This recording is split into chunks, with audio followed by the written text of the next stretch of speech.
दुनिया एक आज़ाद इंसान से प्यार करती है।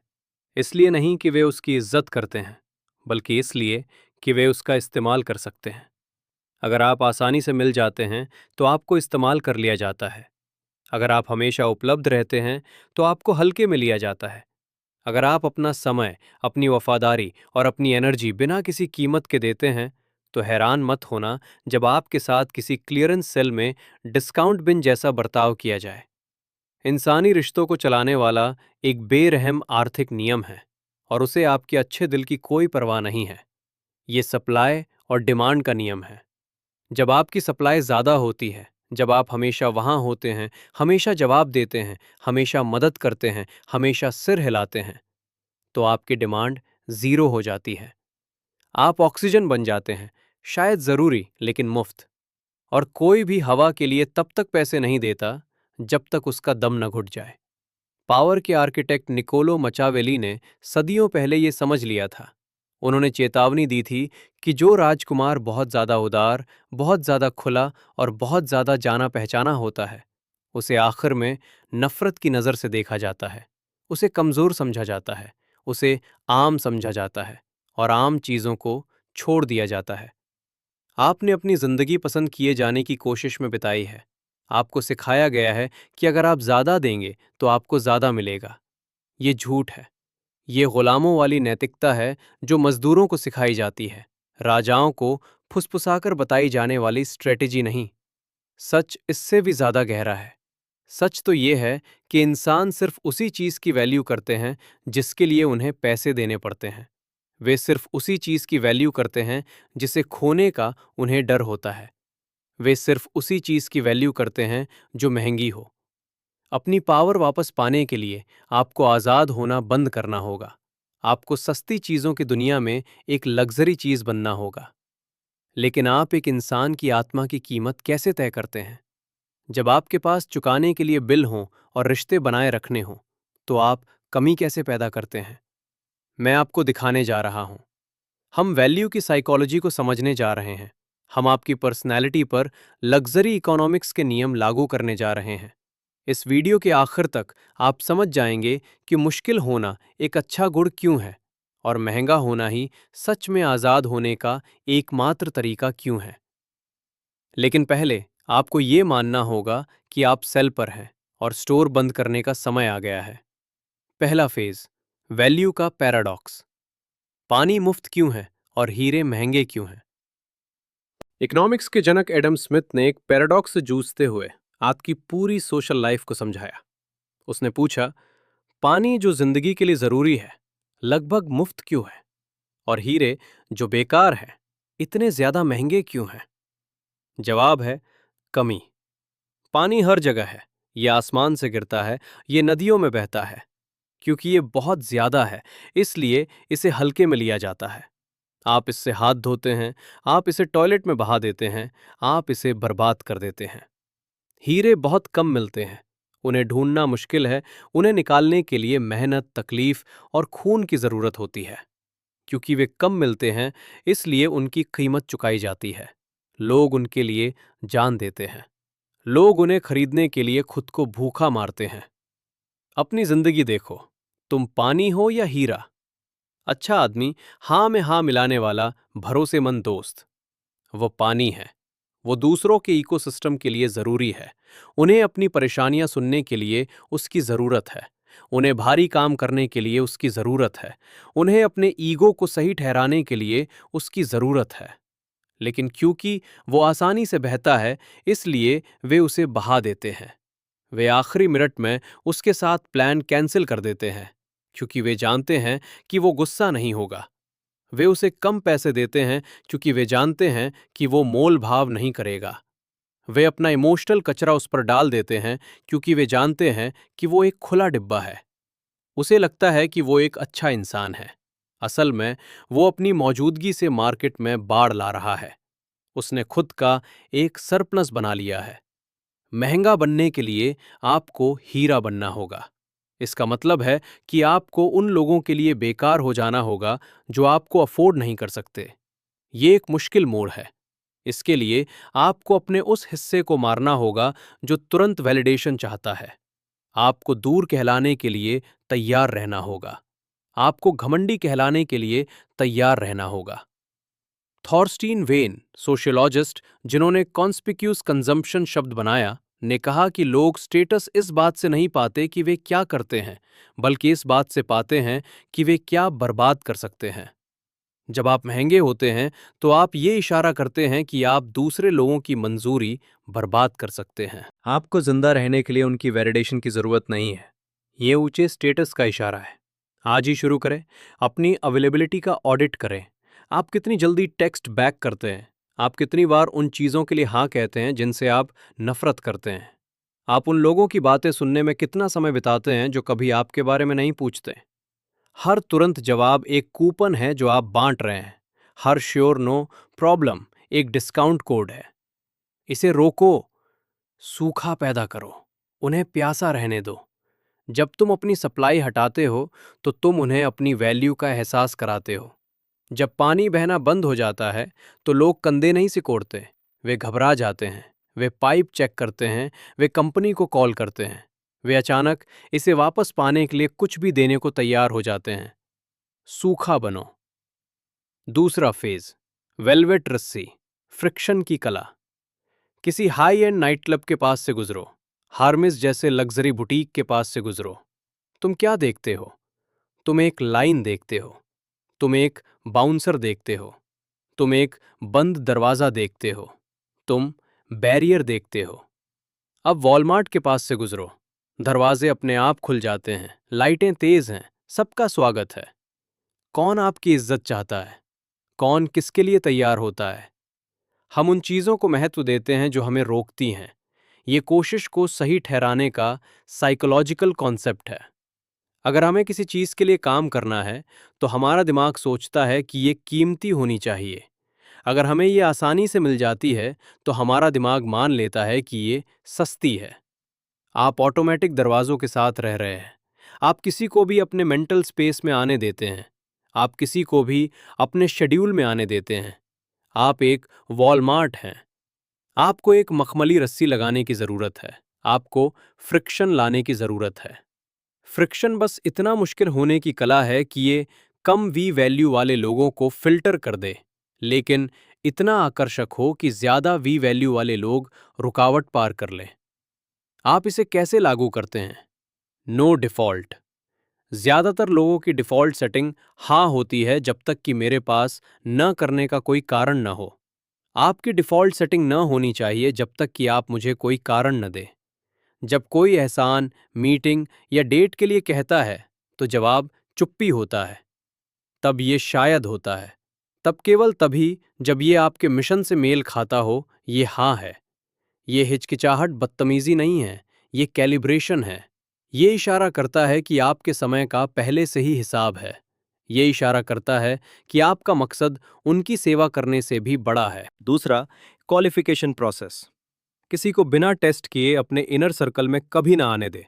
अगर कोई नया इंसान आपका दोस्त बनना चाहता है तो उसे सिर्फ इसलिए ना अपनाएं क्योंकि वो वहीं खड़ा है। उसे देखें। छोटी छोटी बातों पर उसकी लॉयल्टी को टेस्ट करें। क्या वे दूसरों के बारे में गॉसिप करते हैं तो वे आपके बारे में भी गॉसिप करेंगे। रस्सी को ऊपर रखें। अगर कोई क्लाइंट आपके साथ काम करना चाहता है तो सिर्फ पैसे ना लें, उनसे अप्लाई करवाएं, उनसे एक फॉर्म भरवाएं, उन्हें ओपनिंग के लिए 1 हफ्ते तक इंतजार करवाएं। ये उल्टा लगता है। आपको लगता है कि आप बिजनेस खो देंगे, आपको लगता है कि आप दोस्त खो देंगे, आप सस्ते लोगों को खो देंगे, आप पैरासाइट्स को खो देंगे। लेकिन हाई वैल्यू प्लेयर्स जो गेम को समझते हैं, वे रस्सी का सम्मान करेंगे। वे बैरियर देखेंगे और सोचेंगे कि अगर वो इसे इतनी मेहनत से बचा रहा है तो अंदर कुछ कीमती जरूर होगा। मैकवेली ने सलाह दी कि एक राजकुमार को विश्वास करने और आगे बढ़ने में धीमा होना चाहिए। उसे परछाइयों या अफवाहों पर नहीं कूदना चाहिए। धीमा रहें, उन्हें लाइन में इंतजार करने दो, उन्हें सोचने दो कि क्या वे अंदर जा पाएंगे। जब आप आखिरकार अंदर आते हैं तो इस चिंता से कि क्या वो मुझे एक्सेप्ट करेगा, डोपामाइन स्पाइक पैदा होता है। अगर आप उन्हें तुरंत एक्सेप्ट कर लेते हैं तो कोई स्पाइक नहीं होता, कोई एडिक्शन नहीं होता। आप मतलबी नहीं बन रहे हैं, आप अपने होने को क्यूरेट कर रहे हैं। आप ये पक्का कर रहे हैं कि क्लब के अंदर सिर्फ वही लोग हों जो कवर चार्ज अफोर्ड कर सकें। फेज 3, साइलेंस का टैक्स, इंफॉर्मेशन करेंसी के तौर पर। इंफॉर्मेशन पावर है और सभी करेंसी की तरह इन्फ्लेशन इसे खत्म कर देती है। आप जितना ज्यादा बोलेंगे, आपके शब्दों की वैल्यू उतनी ही कम होगी। आजाद आदमी एक खुली किताब है। वो आपको पहली डेट पर अपनी जिंदगी की कहानी बताता है। वो अपने साथ काम करने वालों को अपनी स्ट्रेटजी समझाता है। वो अपने पड़ोसियों को अपनी फ्रस्ट्रेशन बताता है। वो सोशल मीडिया पर अपनी हर हरकत ब्रॉडकास्ट करता है। वो अपनी करेंसी को ही बढ़ा रहा है। वो अपने बारे में डेटा से मार्केट को भर रहा है। और क्योंकि वो सबको सब कुछ बताता है, इसलिए उसके पास कोई लेवरेज नहीं है। उसके पास कोई मिस्ट्री नहीं है। महंगा होने के लिए आपको एक वॉल्ट बनना होगा। आपको अपनी इंफॉर्मेशन के लिए लोगों पर टैक्स लगाना होगा। ये हमें छिपाने के नियम पर लाता है। मैकावेली ने लिखा, हर कोई वही देखता है जो आप दिखते हैं। बहुत कम लोग अनुभव करते हैं कि आप असल में कौन हैं। आप असल में जो हैं, उसे पे दीवार के पीछे रखें। जब आप बातचीत कर रहे हों, तो 80/20 रूल की प्रैक्टिस करें। उन्हें 80% समय बोलने दें, आप 20% बोलें।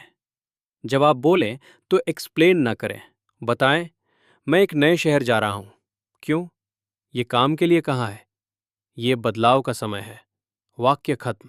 जस्टिफाई ना करें। जस्टिफाई करना सबऑर्डिनेट की भाषा है। बॉस ऑर्डर देता है, एम्प्लॉय एक्सप्लेनेशन देता है। जब आप डिटेल्स छिपाते हैं, तो आप लोगों को खाली जगह भरने के लिए मजबूर करते हैं। वे अपनी फैंटेसी आप पर थोपते हैं। वे मान लेते हैं कि आपके पास एक मास्टर प्लान है। वे मान लेते हैं कि आप जितने हैं उससे कहीं ज्यादा गहरे हैं। आप एक पजल बन जाते हैं जिसे वे सॉल्व नहीं कर सकते। और इंसान का दिमाग अनसुलझी पहेलियों से ऑब्सेस्ड रहता है। इतिहास के सबसे करिश्माई लोगों के बारे में सोचें। उन सभी में दूर की दूरी की क्वालिटी थी। आपको लगता था कि आप उन्हें जानते हैं, लेकिन हमेशा उनका एक हिस्सा ऐसा था जो इनएक्सेसिबल था। वो दूरी प्राइस टैग है। ये दुनिया को बताता है, आप डिस्प्ले मॉडल देख सकते हैं, लेकिन आप इन्वेंट्री को छू नहीं सकते। ज्यादा शेयर करना बंद करें। अपने इमोशनल ब्रेकडाउन पोस्ट करना बंद करें। लोगों को अपना अगला कदम उठाने से पहले बताना बंद करें। चुप्पी एक वैक्यूम बनाती है और उस वैक्यूम में आपकी वैल्यू बढ़ जाती है। लोग आपकी तरफ झुकना शुरू कर देंगे। वे आपकी राय लेना शुरू कर देंगे क्योंकि आप इसे बहुत कम देते हैं। जब शांत आदमी आखिरकार बोलता है, तो कमरा शांत हो जाता है। जब जोर से बोलने वाला आदमी बोलता है, तो लोग अपने फोन चेक करते हैं। वो आवाज बने जिसे सुनने के लिए कुछ कीमत चुकानी पड़ती है।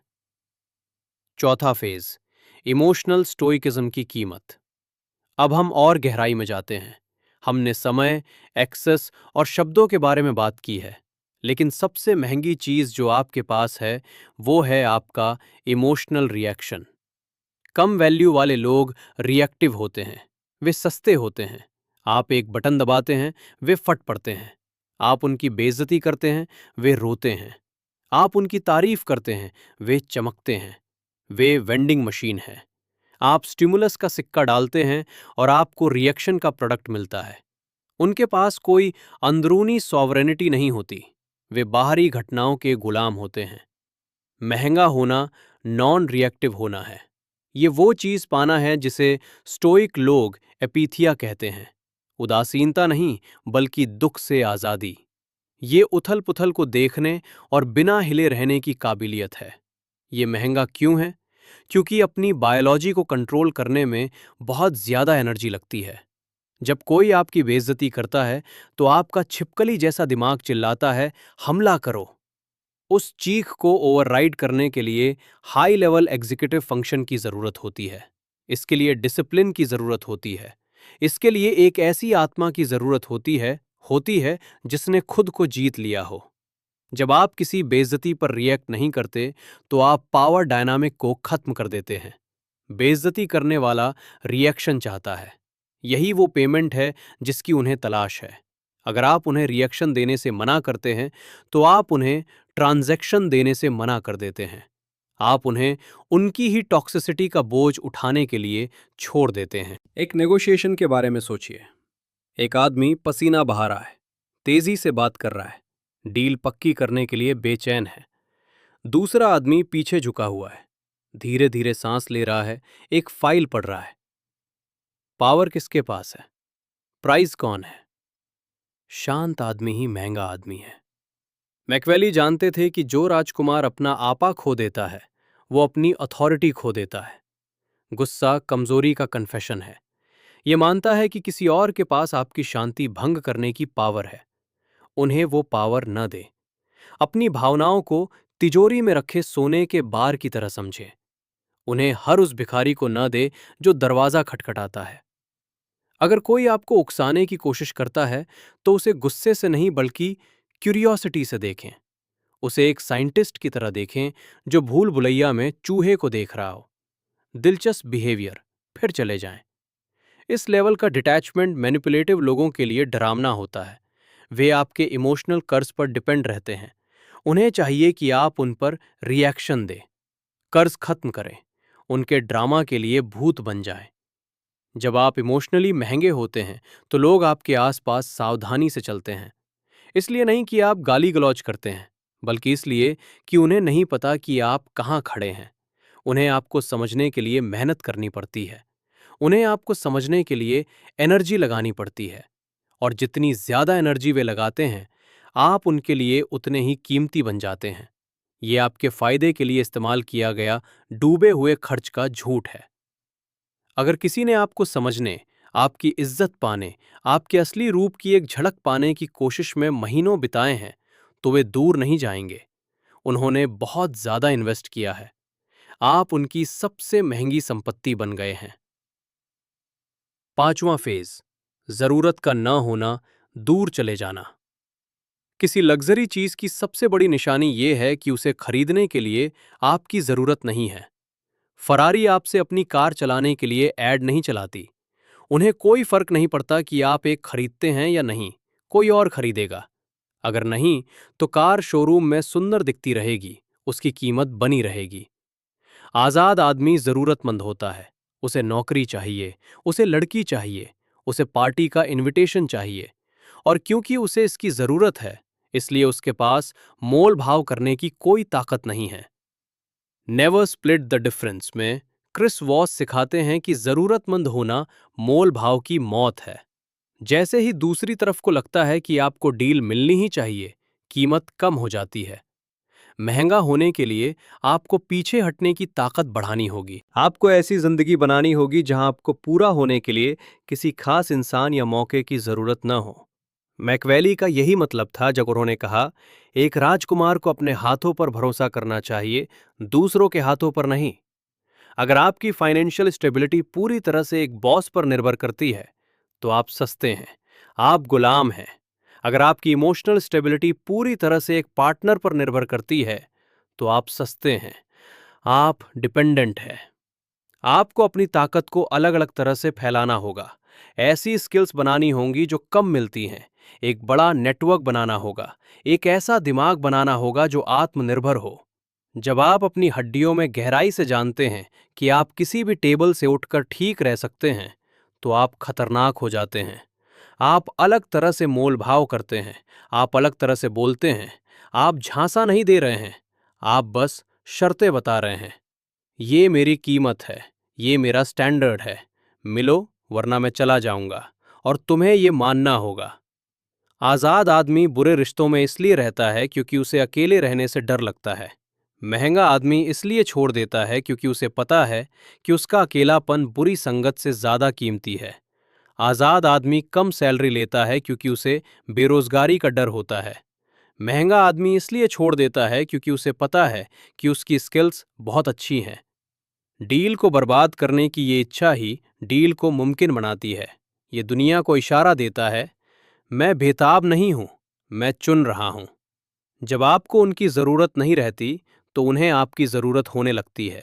ये चाहत की अजीब बात है। हमें वो बिल्ली चाहिए जो हमें इग्नोर करे, न कि वो कुत्ता जो हम पर कूद पड़े। बिल्ली बनो, ऊंची दीवार पर बैठो, दुनिया को गुजरते हुए देखो। अपने पंजे साफ करो, उन्हें ट्रीट लेकर तुम्हारे पास आने दो, और तब भी शायद तुम उन्हें खाओ, शायद ना खाओ। यही वैल्यू का पोजीशन है। हमने बाहरी मैकेनिक्स, मखमली रस्सी, चुप्पी, दूर चले जाना सब कवर किया है, लेकिन ये सब सिर्फ टैक्टिक्स हैं, ये ट्रिक्स हैं। और अगर कोर सला हुआ हो तो ट्रिक्स आखिरकार काम करना बंद कर देती है। तुम हमेशा महंगे होने का नाटक नहीं कर सकते। अगर तुम अंदर से खोखले हो तो आखिरकार तुम टूट जाओगे। सेल प्राइस सामने आ जाएगा। सच में अलग बनने के लिए, सच में प्राइस बनने के लिए तुम्हें अपने सेल्फ बिलीफ के बेसिक स्ट्रक्चर को बदलना होगा। तुम्हें वो करेंसी बदलनी होगी जिसमें तुम ट्रेड करते हो, क्योंकि एक आखिरी बेरहम जाल है जो तुम्हें सस्ता रखता है। वो है फेयरनेस की चाहत। तुम्हें लगता है कि अगर तुम कड़ी मेहनत करते हो तो तुम्हें रिवॉर्ड मिलना चाहिए। मकावेली तुम पर हंस रहा है। दुनिया फेयर नहीं है। दुनिया एक मार्केट प्लेस है और कीमत बढ़ने वाली है। क्या तुम इसके लिए पैसे देने को तैयार हो? छठा फेज, मैकावेलियन पिवट। गैर मौजूदगी से इज्जत बढ़ती है। पावर की एक रिदम होती है। ये कोई लगातार चलने वाली गुनगुनाहट नहीं है, ये एक पल्स है। आजाद आदमी एक फ्लैट लाइन है। वो हमेशा वहां रहता है, लगातार, बोरिंग। महंगा आदमी एक दिल की धड़कन है। वो मौजूद होता है, फिर चला जाता है। वो जुड़ता है, फिर पीछे हट जाता है।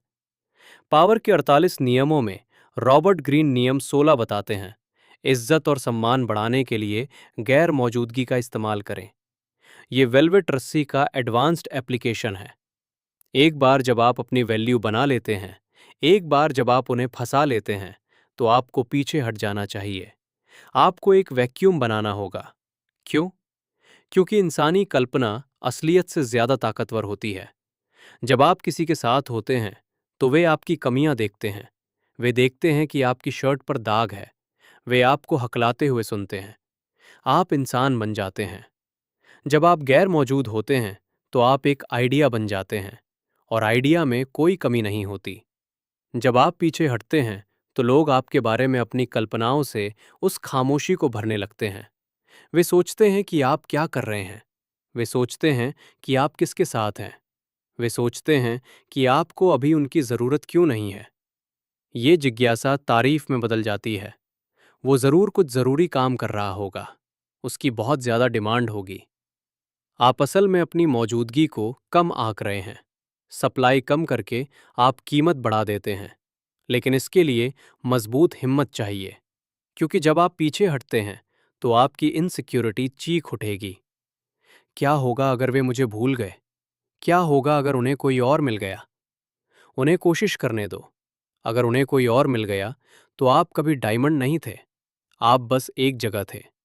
अभी जान लेना बेहतर है, लेकिन आमतौर पर वे नहीं जान पाएंगे। आमतौर पर वे पीछा करेंगे। उस आर्टिस्ट के बारे में सोचिए जो एक एल्बम पर काम करने के लिए 1 साल के लिए गायब हो जाता है। कोई ट्वीट नहीं, कोई इंटरव्यू नहीं, खामोशी। जब एल्बम आता है तो दुनिया रुक जाती है। उस एम्प्लॉय के बारे में सोचिए जो कभी ओवरटाइम नहीं लेता, कभी ऑफिस की गॉसिप में शामिल नहीं होता, और ठीक 5 बजे निकल जाता है। जब वो मीटिंग में बोलता है तो बॉस सुनता है। क्यों? क्योंकि वो शोर का हिस्सा नहीं होता। इसे सोच समझकर इस्तेमाल करें। अगर आप किसी रिश्ते में बहुत ज्यादा अवेलेबल रहे हैं तो पीछे हटें। गुस्से से नहीं, कभी गुस्से से नहीं, बल्कि मकसद से। बिजी हो जाएं, किसी प्रोजेक्ट में डूब जाएं, कुछ घंटों के लिए टेक्स्ट को ऐसे ही रहने दें, वीकेंड को अपना होने दें। आप गेम नहीं खेल रहे हैं, आप एक्सचेंज रेट को रीकैलिब्रेट कर रहे हैं।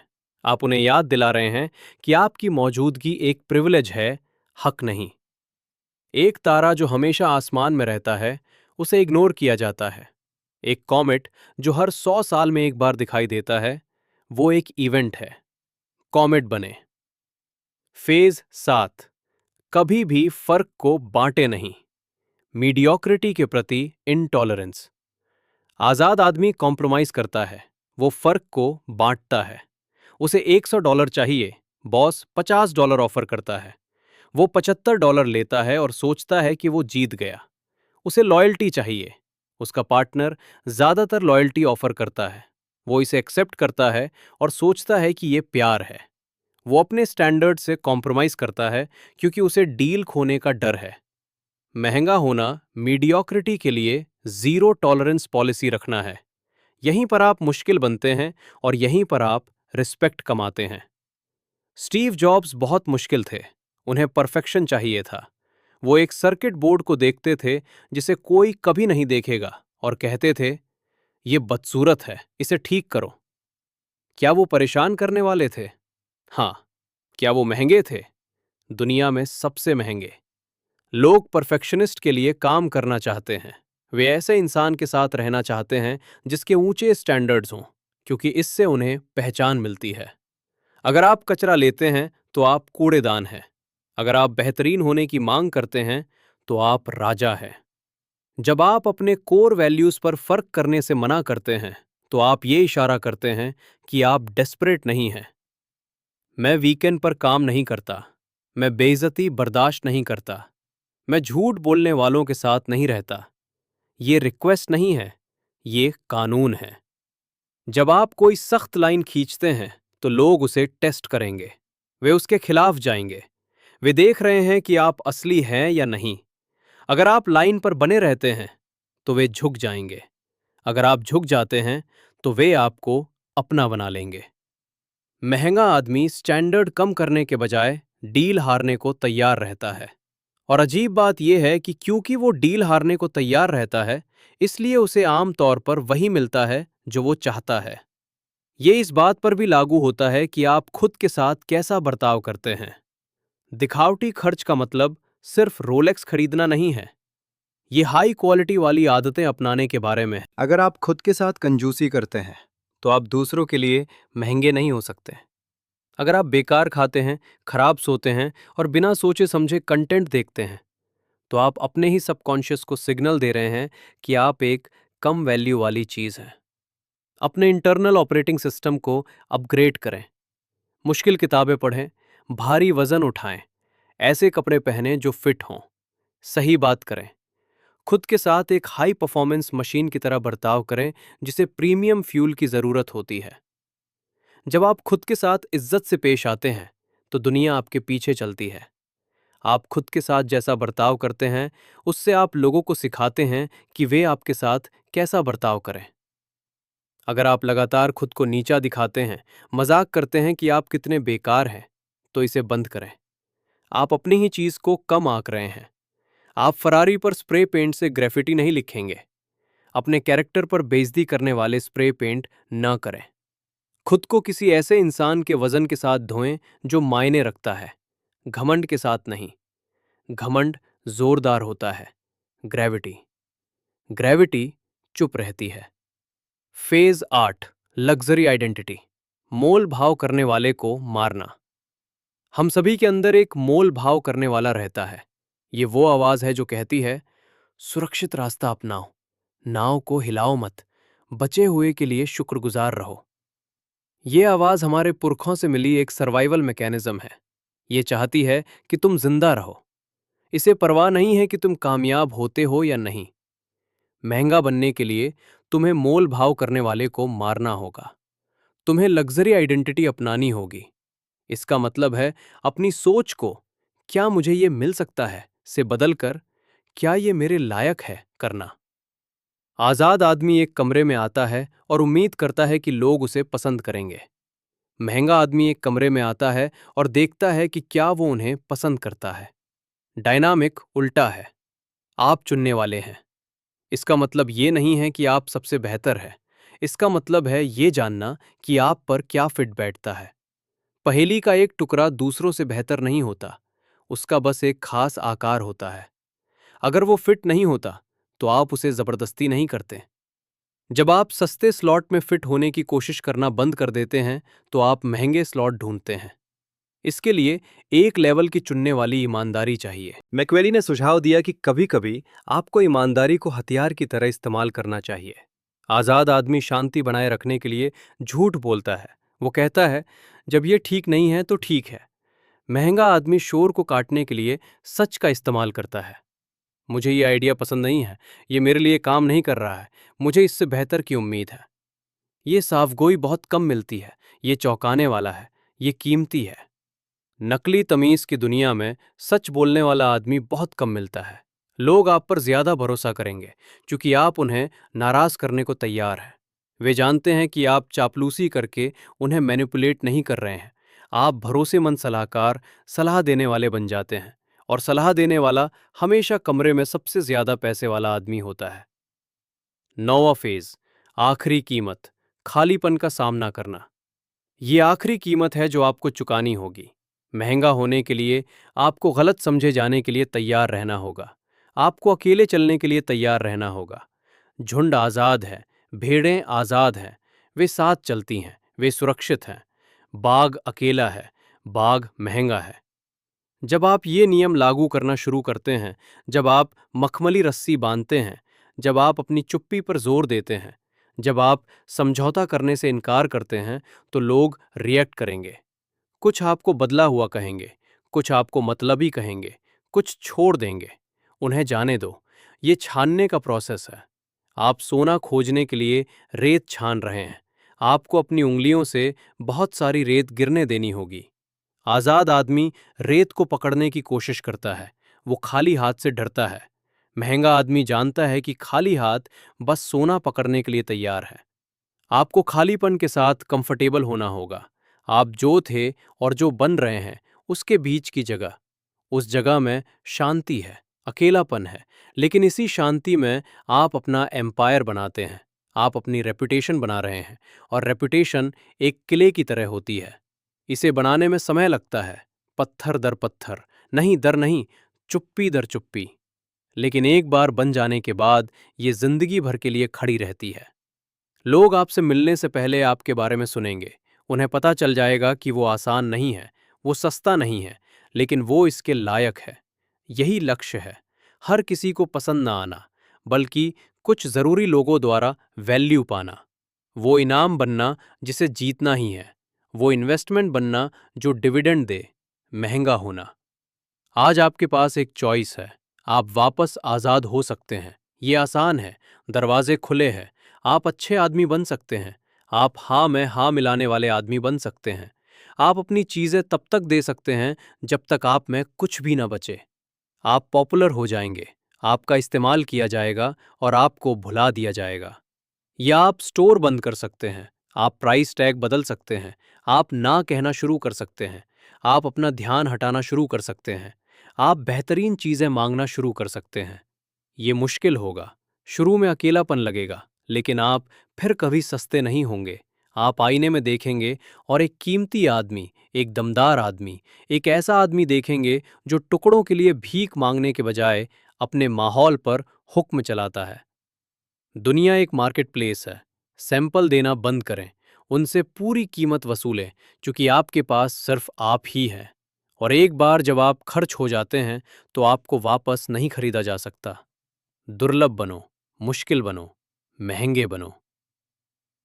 अगर इससे तुम्हारी आंखें खुलीं तो समझो कि ये सिर्फ वही है जो मैं सबके सामने दिखा सकता हूँ। कुछ वीडियो हैं जिन्हें मैं सबके लिए अपलोड नहीं कर सकता। डार्क साइकोलॉजी के कुछ पहलू हैं जिन पर मैं यूट्यूब पर बिना सेंसर या डीमोनेटाइज हुए पब्लिकली चर्चा नहीं कर सकता।